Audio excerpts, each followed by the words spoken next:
Pakistan now. अहम खबर से आपको अपडेट करें। भारत ने से जमीन पर मार करने वाले मिसाइल का कामयाब तजुर्बा। दूर दूर तक गहरा धुआं और आग के मनाज़िर दिखाई दे रहे हैं। इस वक्त एक बड़ी अहम खबर आ रही है। डीआरडीओ को मिली है अहम सफलता। India successfully test fired its first Defence Research and Development Organization, the DRDO, conducted a flight trial from island off the coast of Odisha. Short range missile का सफल टेस्ट किया गया। VLS RSAF मिसाइल का सफल test. ये देखिए आपको तस्वीरें दिखा रहे हैं। लेकिन आज की नाजरीन टॉप स्टोरी जो कि जाहिर है इंडिया से खबर आई है वो ये है कि मगर जो बहुत बड़ी खबर है उसके ऊपर तो आए हारून साहब, चाइना बड़ी खबर है। मोदी सरकार कान खोल कर सुन लो, पाकिस्तान एटमी ताकत है, मिसाइल टेक्नोलॉजी और जदीद तरीन हथियारों से लेस है। कोई भी फजूल हरकत करने से पहले सोच लेना, गेम सिर्फ 1 मिनट की है। अब भारत के पड़ोसी दुश्मन देशों की सांसें अटकी हैं। चीन और पाकिस्तान परेशान है। शीत जारी है। सवाल है कि भारत की एक शक्ति से आयरन ब्रदर्स में इतनी खलबली क्यों? इंडिया ने एक और जिसे कहते हैं टेस्ट किया है और ये बहुत बड़ा टेस्ट है। उन्होंने देखिए हमारा मेरे ख्याल से जो इस चीज को समझना, एक हुकूमत के लिए इस चीज को समझना, इसकी अहमियत को समझना और उसके ऊपर एक एक्शन प्लान बनाना बहुत इसेंशियल है। आज ये मेरा ख्याल से हमारा पड़ोस मुल्क जो है उसका इन्वेस्टमेंट वो मजीद कर रहे हैं। मेरा ओडिशा के चांदीपुर में हुआ है इसका परीक्षण। डीआरडीओ भारतीय नौसेना ने इसका टेस्ट किया है। आज की रफ्तार से 5 गुना ज्यादा रफ्तार है।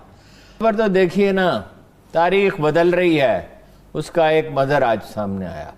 जफर साहब कैसे देखते हैं, मतलब ये मंजर भी मैंने आपको बताया है 3 pronged स्ट्रैटेजी से आप इसको किस तरह देखते हैं? ये एक्यूरेसी बहुत हाई है। इंडियन डिफेंस मिनिस्ट्री ने इसको जो है वो टेस्ट किया है। उन्होंने इसके बारे में बताया है मीडिया को।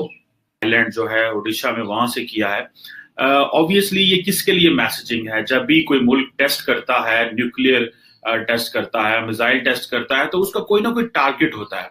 ये कहा जा रहा है कि इसका जो टारगेट है वो चाइना है, और क्योंकि चाइना बहुत बड़ा मुल्क है और पाकिस्तान के हवाले से तो इंडिया को उस तरह जरूरत नहीं है, क्योंकि उन्होंने पहले बहुत सारे जो टेस्ट किए हुए हैं, लेकिन ये चाइना के हवाले से है। और जो LAC के ऊपर सिचुएशन है और जिस तरह रिसेंटली इंडिया चाइना ने भी कुछ टेस्ट किए, तो इंडिया के लिए शायद ये बड़ा इंपॉर्टेंट होता जा रहा था कि जो इंडिया का defence research and development organisation है, जिसको DRDO बोलते हैं,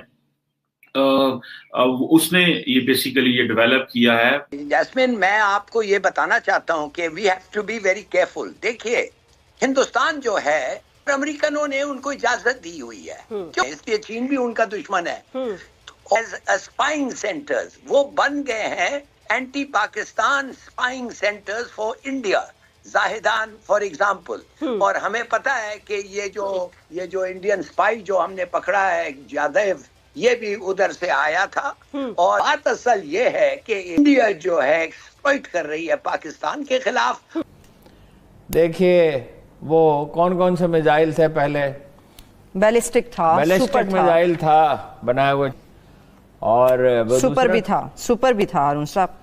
सुपरसोनिक पे पहले था, अब हाइपर। नहीं, वो एटमी मवाद जो है ना, वो बैलिस्टिक मिसाइल लगेगा। अच्छा, उस पे तो अमेरिकियों ने काम किया, उसको रोक सकते हैं, क्रूज और बैलिस्टिक मिसाइल को।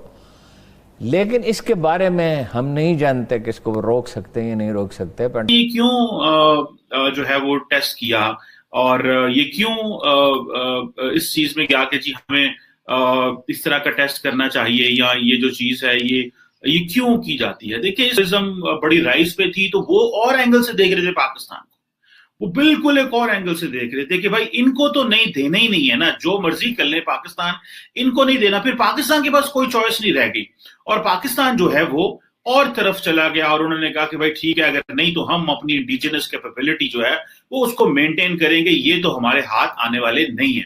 अच्छा, अब मैं आपको बात बताऊं दोस्तों, पाकिस्तान के पास भी मिसाइल्स हैं, लेकिन हमारी जो ऑब्वियसली हमारे थ्रेट्स हैं वो और तरह के। मैंने थोड़े दिन पहले भी बताया था आपको सिपरी के डाटा के मुताबिक पाकिस्तान के पास भी अब अबील जो कि 2500 किलोमीटर है, फिर शाहीन 3 है जो कि 2750 किलोमीटर की रेंज तक जा रहा है, लेकिन इंडिया ने 5000 से 8000 किलोमीटर की रेंज तक। सो अगर पाकिस्तान के किसी भी एरिया से अगर हम मैक्सिमम टारगेट करें तो दैट गोज टू 2750 किलोमीटर।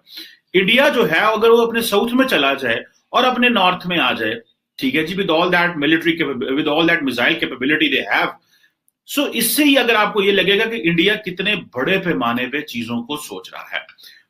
उनके पास वो जाहिर बात है ब्रह्मोस भी है, वो सुपरसोनिक क्रूज मिसाइल है जो कि 290 किलोमीटर तक जाता है, फिर ब्रह्मोस 2 है हाइपरसोनिक क्रूज मिसाइल है 300 किलोमीटर वाला भी है, फिर आस्ट्रा है एक एयर टू एयर मिसाइल है जो छोटा है 60 to 8, जिस तरह हमारे पास नसर है उस तरह उनके पास आस्ट्रा है, ये 60 से 80 किलोमीटर की रेंज तक है।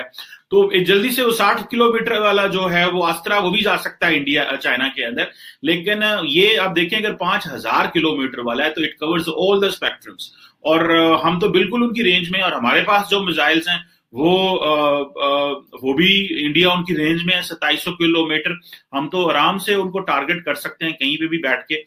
इसी तरह इंडिया जो है वो जो 12000 किलोमीटर वाला बना रहा है, अब देखिए वो किधर उसका वो टारगेट करना चाह रहे हैं, क्योंकि 5000 किलोमीटर तो already it's making a huge difference, और इंडिया को उसका बड़ा एडवांटेज हो रहा है जी 5000 किलोमीटर वाले का, कि वो सिर्फ वो नहीं, वो रशिया को भी कवर करता है, वो अफ्रीका भी कवर करता है, ठीक है जी, वो आप यूरोप भी कवर कर रहा है जो 5000 किलोमीटर वाला और 8000 किलोमीटर वाला, वो यूरोप भी कवर कर रहा है।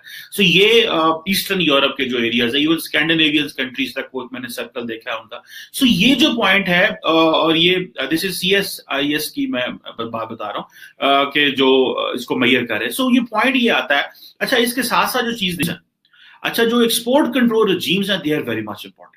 जैसे फॉर एग्जांपल वेसिंजर अरेंजमेंट है, इंडिया मेंबर है जो वेसिंजर अरेंजमेंट का, ठीक है जी, और ये एक बड़ा है जो न्यूक्लियर सप्लायर ग्रुप है, फिर न्यूक्लियर सप्लायर ग्रुप इटसेल्फ, फिर एक MTCR है जिसे मिसाइल टेक्नोलॉजी कंट्रोल रजीम कहते हैं, ऑस्ट्रेलिया ग्रुप। ये 4 मेजर जो एक्सपोर्ट कंट्रोल रजीम समझे जाते हैं। जो बहुत सारे व्यूअर्स शायद को ना पता हो एक्सपोर्ट कंट्रोल रजीम क्या होता है। एक्सपोर्ट कंट्रोल ये वो, अगर आप इनके मेंबर बन जाएं तो आप बहुत सारी न्यूक्लियर टेक्नोलॉजी ले सकते हैं, डाटा ले सकते हैं, इंफॉर्मेशन ले सकते हैं, टेक्निकल असिस्टेंस ले सकते हैं।